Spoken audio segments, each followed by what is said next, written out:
Are you ready? Here we go. In three, two, one. We welcome you to a Christmas Eve edition of the Alaska Sports Talk podcast. So glad to have you along wherever you tuned in.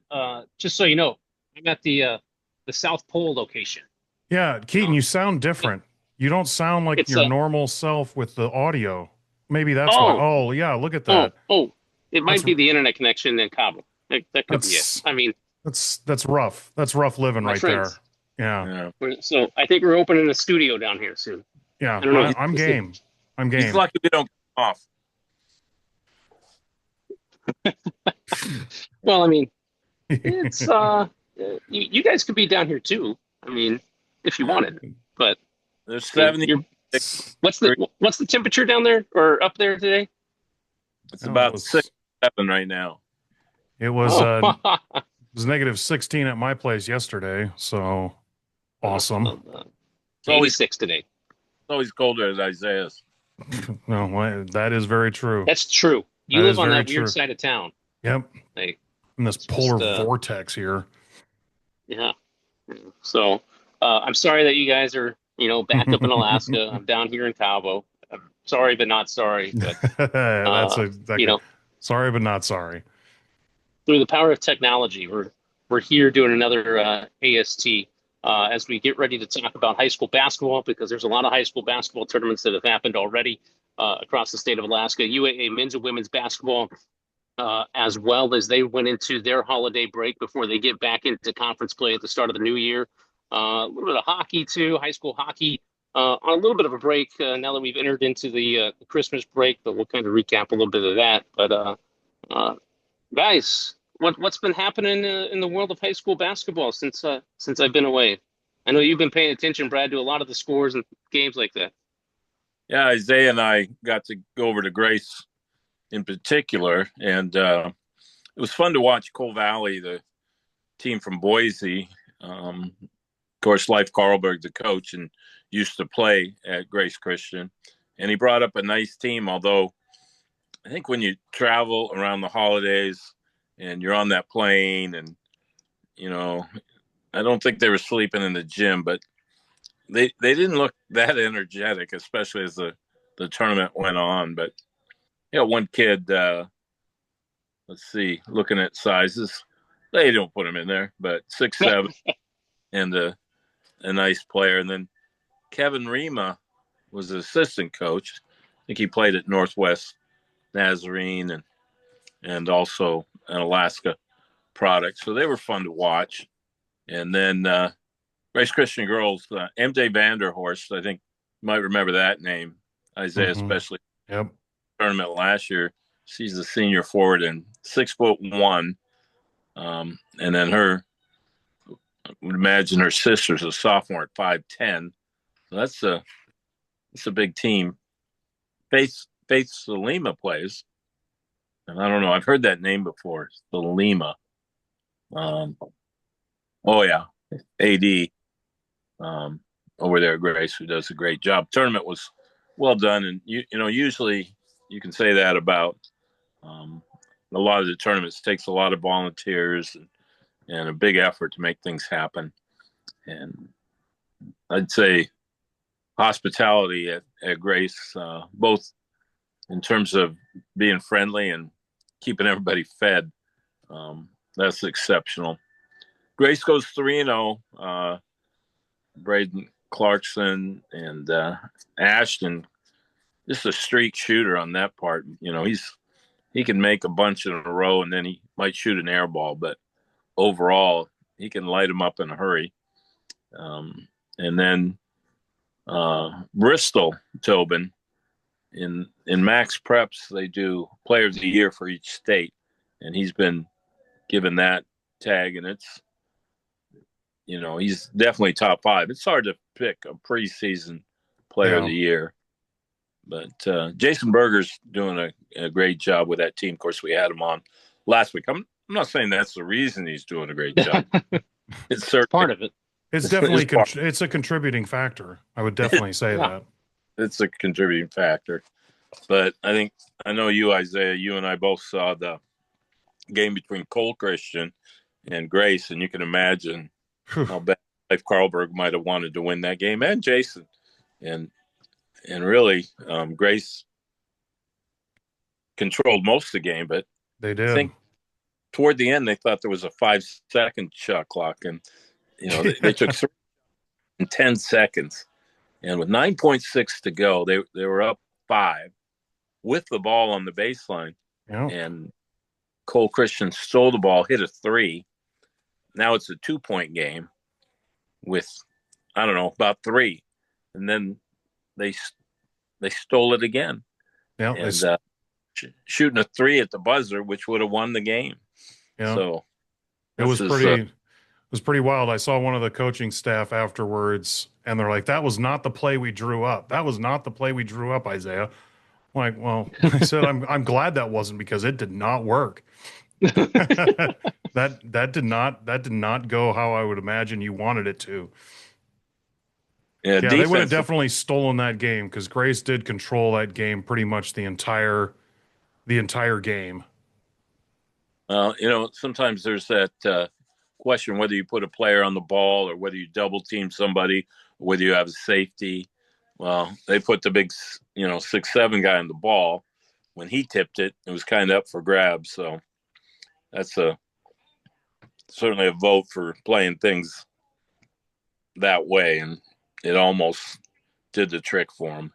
And then the other team that was in there, Mount Edgecombe Braves, and they seemed to have no trouble scoring, but they kind of came up on the short end. But they just had more energy in that last game against Cole, and they were busting threes. Some of their guys, I'm trying to think, one of them, was it Sandoval or Corey Ekak? I mean, one of them was virtually unstoppable.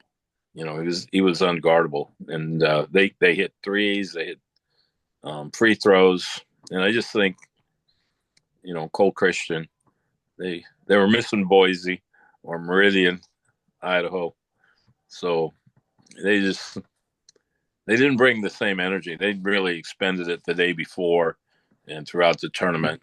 So, well, I know they had a bug going through their team that weekend too. I think the cold got to them. yeah, there's a lot. Yeah, you come to Alaska and you want to, you don't want to just rest in your hotel room. You want to get the experience of Alaska. absolutely. So, you're playing right up. You hustle around to see things.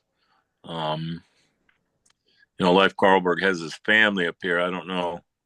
They spent some time with them, but the net result was they just didn't show their best effort. And I think we'll watch them from afar and see those wins kind of increase in value, because I think they'll have a good season.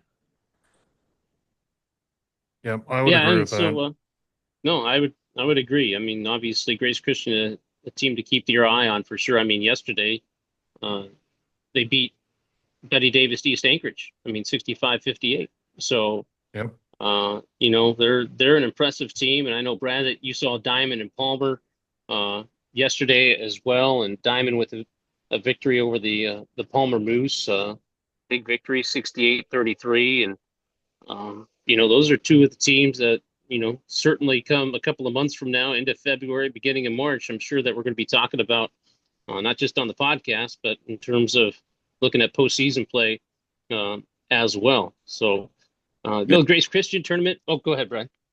Well, just Palmer was ahead in that game 8-4, and then the next thing you know, That's early, and it was like 20-8, and they just, they turned up their press. Didn't see the press, in the very early going, but once they put that press on, and I think Palmer, I'm pretty sure they got some wins under their belt. It was just a couple of years ago that they won their conference, so that's a good program under what is the latest coach out of the Fulmer family. So yeah, I think TJ Fulmer, right? Is that TJ? Yeah, TJ. Head coach out there. Yeah, they beat Eagle River earlier this year, last week, 74-39. So I mean, they're a team that can definitely light up the scoreboard, even though they didn't show it against Dimond. I mean, Dimond, that speaks to how well Dimond played defensively yesterday against Palmer, only giving up 33 points in that Well, 68-33 victory. yeah, you're watching the shot clock, and I was sitting with Donnie Winchester, who's a real proponent of the shot clock, and I'm one of the last holdouts. Fast Eddie was over there running the shot clock, Ah, and veteran. there wasn't too many times it came into play. So be curious about how that goes. And I'm curious about how well it's officiated. You know, it's not that easy to, even as good as Eddie is, you know, there's 2 or 3 times a game the referees start and they stop and they reset. So imagine Eddie's just about as good as there is around, especially when you consider his helper's Mike Giles. So that's not an easy thing to do with Giles in your ear. Hey, we're not poking fun of anything. We don't do that. What are we doing? No, I'm just running the shot clock's a hard thing, man. I mean, no matter I've seen it at the college level numerous times, obviously at UAA games where, the shot clock doesn't start on time on an inbound, or the ball hits the rim and it doesn't look like it hit the rim and they don't reset it. And there's, at least at the college level, you have the ability to go back and look at replay. High school level, you're not going to have that luxury. So, I mean, obviously there's going to be some instances throughout the season where coaches are going to be like, no, that ball hit the rim. It should have reset, or vice versa, so just wait for it. Yeah. Did it nick the rim? Did they have possession? Right. I mean, There's a whole bunch of factors. Yeah. So, so the Grace, go ahead. I mean, just, we've talked a lot about the boys' high school, but Nome Belts, I just like one of their players, Sage Gregg. She's a junior, 5'6", and just a lot of leadership. And I don't know, you probably got the scores in front of you, but just kind of surprised how slow the Nome boys have kind of got off. But they're going to be another team that will, just increase their level of play under Coach Callahan. So all those games were fun to watch. It's good to be playing basketball again. Yeah, you mentioned Nome, at least on the boys' side of thing, losing to Grace 72-57. They lost earlier against Mount Edgecombe 89-78 as well. Going further back, they lost to Cole Valley 81-74. So it was a rough, tournament for Nome to start their season. But I think you're right there, Brad. I think Coach Callahan will get them going, as soon as they start getting into region and conference play a little bit more. Just give it a little bit of time, but we'll see how things kind of shake out. I know. I'm sure Isaiah remembers him from the state tournament last year. Colin Booth, he's 6'4", which in Nome is considered a giant. Yep. But as a junior, just impressed with him, 15-footers, and he needs to, make sure he has seconds when he goes to eat. He's got a little weight to put on. I think when he does, that's going to improve his game. And just as a junior, I've been pretty impressed with him. Yeah, no, it's always interesting to watch those guys develop over the time, and it'll be one to keep an eye on for sure. Anybody get a chance to take a look at the Service Cougar tip-off this past week or anything? Obviously I couldn't really follow it along. But... No. Well, it's hard. And some years it's easier than others. Like I think a year ago, Barrel girls were in one team in tournament and Barrel boys were in the other. So depending on the schedule, they were racing back and forth and really supportive of each other's team. But, one of the shockers, Shaktoolik, beat Ketchikan, and Ketchikan was like Final Four, Final Five in the 4A last year. And so Shaktoolik, a 2A, Pinupchuk, that's the name you see a lot over the course. He was a standout, and, basically doesn't sound like Ketchikan could guard them very effectively. So even though we didn't get to that tournament, it sounds like it was pretty interesting as well. One other thing is the officials.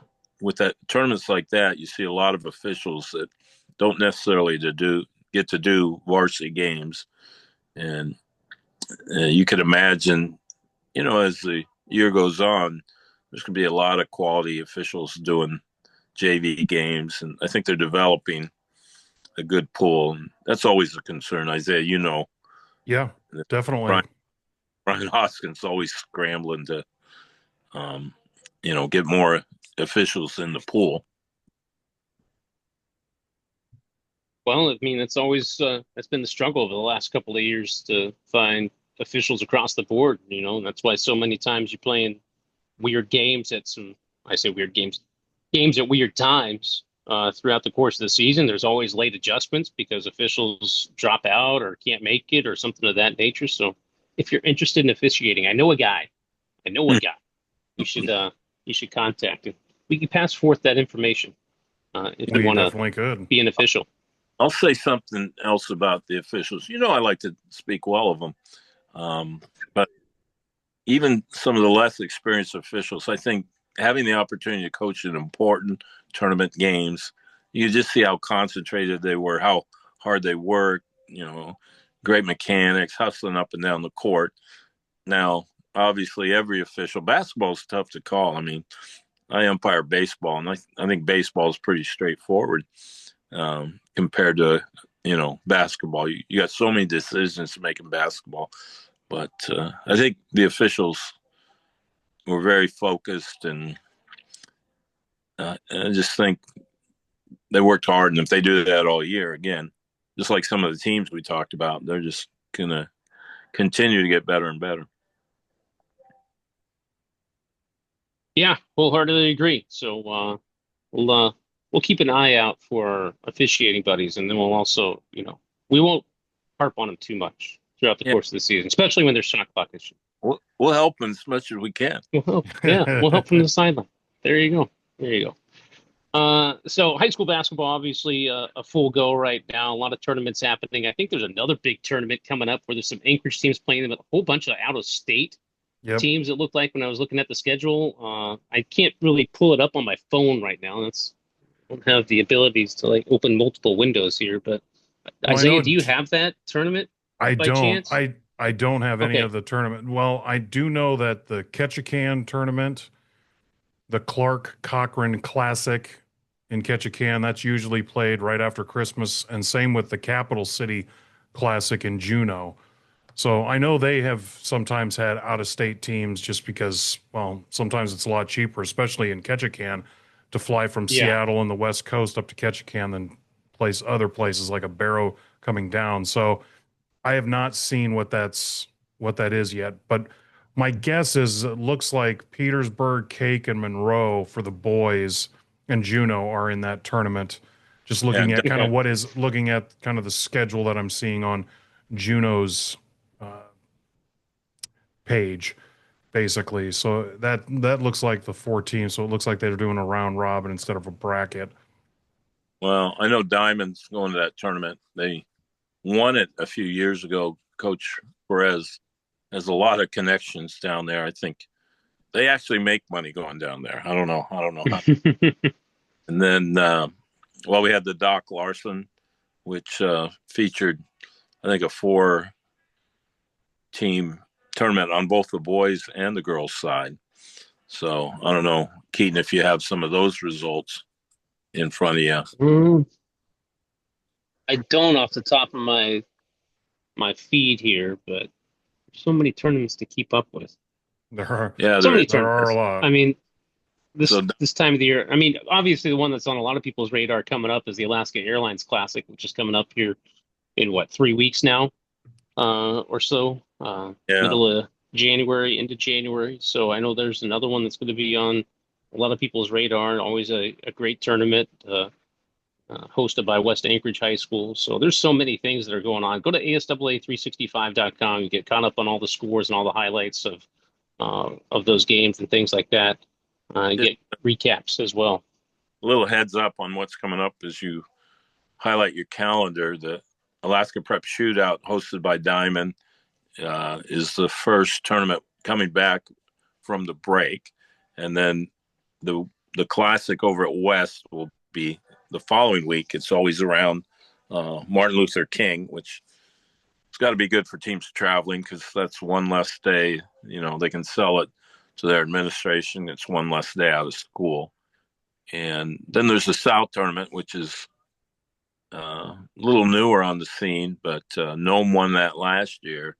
And, you got to give Coach Saya credit up there because, you join people that are scrambling for tournament people, and it's a crowded field, and they've always been able to get their 8. So that kind of shows how much people appreciate playing at South as well. And again, another really every tournament we've mentioned has a highly rated hospitality room, which Isaiah very much appreciate. Yeah. Yeah, I'm in those all the time. We'll watch the game sometime. It's good though. They have a screen in there, and Isaiah just skips the vegetable tray, but naturally, all good. Nothing wrong with that. Nothing wrong with doing that. No. So everybody's gotta find the protein. Yeah, what you need. He's not late for pizza. Oh, yeah. Who is? Yeah. Well, it's very true. Anyway, doesn't like pizza. I mean, off the top of my head, no. Yeah. Not any form of it. I mean, pizza takes so many forms. No. Yeah, I mean, anyway, it might be a kind they don't favor, and I know Kasubi's going to take the pine or the Hawaiian, but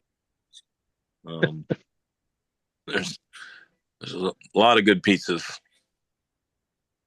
a lot of them, and you guys will get to enjoy some more as we get to go to some tournaments, I'm sure. So you ever watch a movie? They always say, "Hey, no anchovies." I'm thinking, what is an anchovy, and why do people not like it? The tiny little fish. They put it in Caesar salad. Yeah, well, so you're one of the few people that know that. Hey, I'm passing along knowledge. That's what I'm here for. We had knowledge. Library. That's it. Yeah, it is. Just like 100 years ago, Winnie the Pooh came out. So there you go. I mean, today. Wow. Good to know. See? There you go. The more you know. Learning something new every day. Yeah. Only on this podcast. Only on this one. Have you been on? I have not. I've tried to get on Jeopardy, but haven't passed the test yet. So. Oh, I heard you're the second brightest in your family. That is true. 100%. 100%. Without a doubt. My spouse would crush me at Jeopardy. Yeah. There's no doubt. So, kind of move on. We'll bump up a level in basketball. We'll go to college basketball, UAA men's and women's basketball, as they played last week, as we kind of recap some of their games, as they're also on holiday break right now. The women's basketball team, they were on a little bit of an extended road trip. They actually just wrapped up with a couple of games down in Hawaii against Colorado School of Mines, which they picked up a huge West region victory over the Colorado School of Mines. But then they took on number 23, Ferris State. They ran into a little bit of a roadblock there as the Seawolves lost to Ferris State by the final score of 65-59. The Seawolves were led by Elena Mack, who had 21 points against the Bulldogs. 21 points. She had 5 threes in 36 minutes of action. Mahala Harrison had 18 points as well. Harrison also against Colorado School of Mines. She dropped 31 for the Seawolves. So the Seawolves on that last portion of the road trip back in Division II play, they get a split down in Hawaii, but they have a couple of huge games coming up as UAA will start the new year off at home at the Alaska Airlines Center. Back in conference play as they will take on Northwest Nazarene and Central Washington. The Seawolves right now, I know it's early in the season, guys, but you started off 0-2 in conference play. I hate using the phrase must-win games because they're all must-win games. Right. But if you somehow get behind the 8 ball against Northwest Nazarene and Central Washington. And now you're staring, potentially 0-3, 0-4 in the face in conference play. It gets hard, really hard, Really tough. fast to make up any ground. So for Matt Toon and company to kind of flip the script here and get 2 big wins in conference at home would be huge against Northwest Nazarene and Central Washington coming up at 7:30 against Northwest Nazarene on the first, and then 5:15 against Central Washington on the third, and 2 huge conference games coming up for UAA. The women's basketball team does get a little bit of help here in the second portion of the season, I guess you can say, as we get into the new year. They'll get a couple of players eligible on the roster. They're going to get a little bit of guard help as UAA will finally get Taylor Searcy eligible, and also Jayla Reed as well. A couple of transfers who came into UAA during last semester, but now that the semester has wrapped up, they're going to be eligible for the second portion of the season. So the Seawolves do get a little bit of help and a little bit of depth going into the rest of the year, which if you've watched the UAA women's basketball team, guys, and I know that you guys have seen a handful of games, depth has been an issue at times. I mean, you're only going 6 deep, 7 deep, and you have ladies that are playing, 36, 37 minutes of a 40-minute game, and things get tiring. So having a couple of extra bodies to go to will be huge for Matt Toon, and we'll see how things kind of shake out as they get going into GNAC play from here on out for the rest of the season. Again, starting on January 1st and January 3rd. So it's weird how yeah, go ahead, Brad. Just 100% with what you're saying there, and I'm anxious. I've heard Coach Toon talk about the incoming players, so I'm sure they look forward to them. And you're right, spot on in terms of depth. That team's in phenomenal shape, but it just doesn't matter how good a shape you're in. You benefit from a few minutes out of the game, and that depth will help. Yep. And of course, the first and the third, that's going to be double headers, Right, of conference play to start the year. And I don't know. So just giving you a heads up that Casey Roll is going to be doing the games. And I'll tell you who Casey's working for. Casey's working for himself because he's kind of working on his resume, and he's got a lot of hockey, a lot of baseball. And I think he's doing some games on Westwood 1. So, Casey's a nice guy, but there's also tickets someday. You want to keep his friendship because, I think some days we can be doing a game on ESPN, and, we'll he does a few on ESPN. So he's made a great career already. So I unfortunately won't be there. I'll still be on vacation. So yeah. So I won't be available for the play-by-play. I get back the 9th, so I'll be ready for the UAA women's basketball game against UAF. So nice. That's when I get back. So you guys will be in the good company. Matt Nevela perhaps could be. Maybe they reach out to Casey to help broadcast a couple of those games. So we'll see. We'll see who's in the play-by-play chair filling in for me over those couple of games coming up on the 1st and the 3rd. Matt Nevela was at the Diamond Palmer game last night, and Keaton, I know you've seen him, especially around the golf course.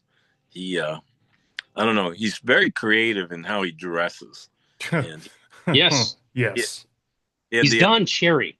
I don't know if you guys know who Don Cherry is, but okay, I would say he's a coach, right? The hockey guy from Canada, the guy that wears the lavish suits and everything. Yeah, he's kind of like what Don Cherry.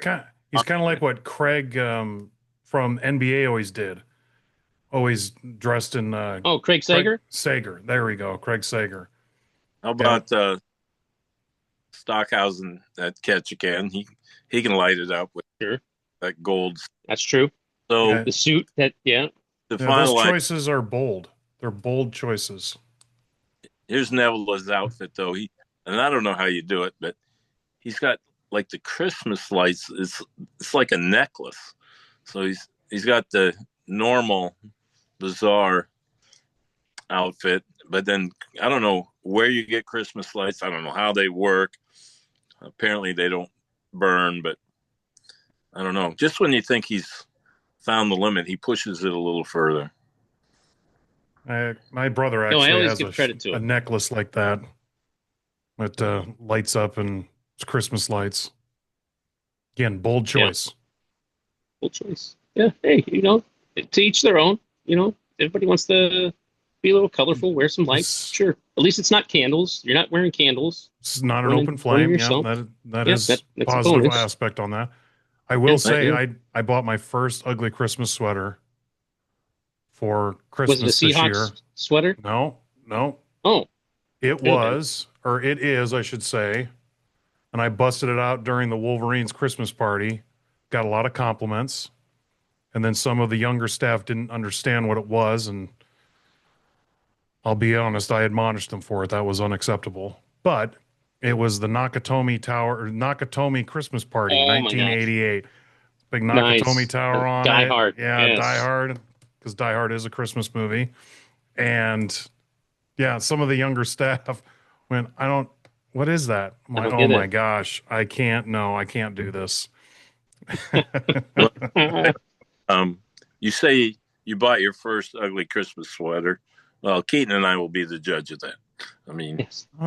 it doesn't look, it looks awesome because it's so bad, but, right. And it's, of course, Nakatomi Tower Christmas party, but yeah. Yes, we're talking about, it's bold. It's bold. That's for sure.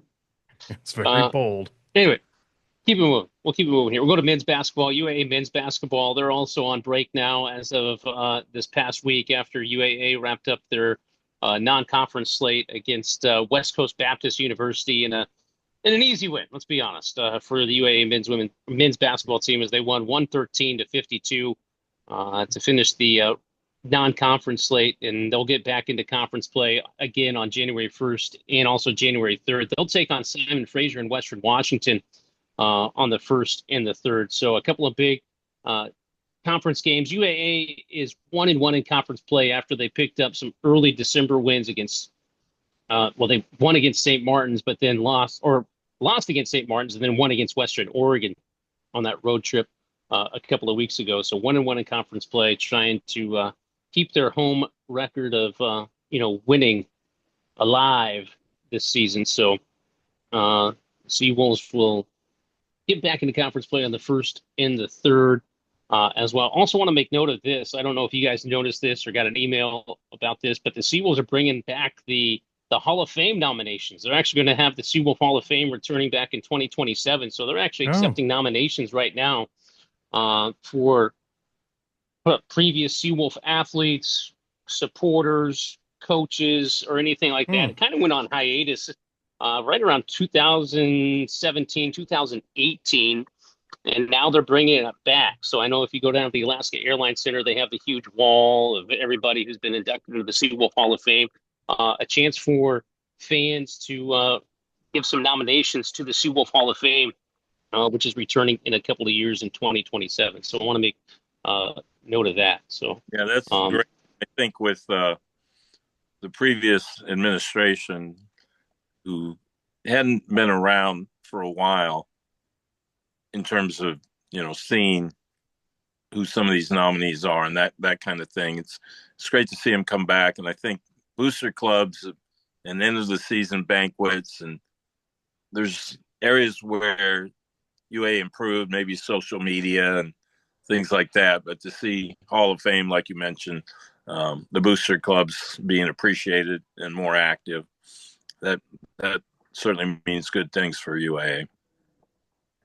No, it's huge. I mean, there's been so many people throughout the years who have been, huge supporters of UAA athletics, and so many athletes and coaches who have done awesome things throughout their careers at UAA that deserve to be recognized and inducted. I mean, one that pops into my head right now is Chris Green.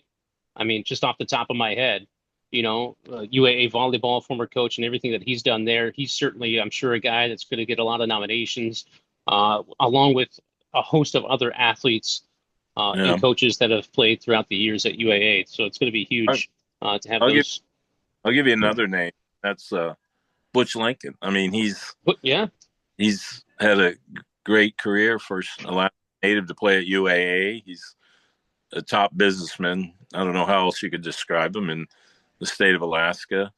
And he just got in the main Hall of Fame. I think the Alaska Sports Hall of Fame, yeah. But certainly, High School Hall of Fame, the Alaska State Hall of Fame, the UAA Hall of Fame, and it's all good. It is good. So you can go to GoSeaWolves.com. You can get more information. You can make your nominations there. Again, it can be athletes, it can be coaches, it can be supporters/donors. It can be anything who you think has, made an impact on UAA athletics over the last few years. You can read all about the criteria of how nominations work and things like that at GoSeaWolves.com. So that kind of puts a bow on high school and college basketball. I want to make note of high school hockey, as that's also going on right now. Just give you kind of the conference standings in the Cook Inlet Conference. West is at the top of the Cook Inlet Conference, followed by South, Ketchikan, Dimond, Eagle River, Service, and Bartlett rounding out the Cook Inlet Conference standings. The Rail Belt standings, Wasilla right now out in front of the Rail Belt at 10-5 overall, 3-0 in the Rail Belt Conference. West Valley behind them at 1-1, Colony at 1-2, and Lathrop still looking for their first conference victory of the season. Isaiah, I know you sent out an email with a whole host of things that are coming up in terms of things that are going to be covered on the NFHS network. And just to think that high school state tournament hockey is right around the corner in a couple of months here. So this year, D2 state hockey is going to be played out at Palmer at the NTA Ice Center out in Palmer. But then Division I state hockey is going to be hosted at the Sullivan Arena this year. Correct. So it'll be an exciting time keeping your eye on high school hockey as well. I know I mentioned it a couple of times. We're going to have Rodney Wild on the podcast. He wants to join. I've talked to him multiple times. We need to get him on. It's been absolutely a bugaboo on my end about just getting him on the show. So he's going to come on the show. He's going to talk high school hockey. So just a matter of time when that happens. So anyway, anything else? Go ahead. I got a couple things. And one thing is I saw Isaiah Moses last night. He plays at Eastern Washington. And 2 nights ago, he played in a game at BYU in front of 20,000, fans, which had to be an interesting experience. And they were there right with him, until about 10 minutes ago. And then the $1 million man, the semi-$1 million man, who was one of the best players in college basketball, I understand, and BYU able to sell a few of their big churches and able to pick him up because he could practically name his price, one of the very best players around. But I can't imagine, being at BYU and playing. So we're to grab Isaiah hopefully over the holidays. Although, he just got here, he has to go back on the 27th. So not much rest for people like that. And since we're talking about Hall of Fames, people like Isaiah, who we work with, certainly a future high school Hall of Famer for all his contributions. But the deadline for nominations for them is essentially December 31st. And then that committee works in January to select those high school Hall of Famers. And then that ceremony will be in the spring. So just a little bit about what's going on as far as that goes. So obviously, over the next little while here, a lot of things happening. I don't know what happened to my video. Hold on. There we go. Sorry. Oh. I got cut out. So we're good. We're back now. So anything else happening that we need to make mention of before we go into the holiday break here? Things pick back up? Oh, we're good. Good job. There's a lot of tournaments going on. A lot of tournaments. Let's talk powering through the holiday season, and happy to give you this gift. I'm telling you, Southern Studio, guys. Cabo. Southern Studio. Studio. It can be done. Yeah. Make it happen. I'm all about that. That's it. Keaton's suffering for his craft. Hey, somebody's got to do it. Somebody's got to be on vacation for us all. I'm willing to make the sacrifice here. Might as well. It is. All right. Well, I think that's going to do it for this episode of the Alaska Sports Talk podcast. Be sure, again, you like, subscribe wherever you get your podcasts. For Brad Lowers, Isaiah Vreeman, myself, Keaton Homer, here in sunny Cabo, 86. Don't be too jealous. It's awesome. We'll catch you next time. Have a Merry Christmas. Absolutely. Happy New Year. We'll get you informed on everything from basketball, hockey, everything else that's happening in the realm of sports coming up. Enjoy the holiday season.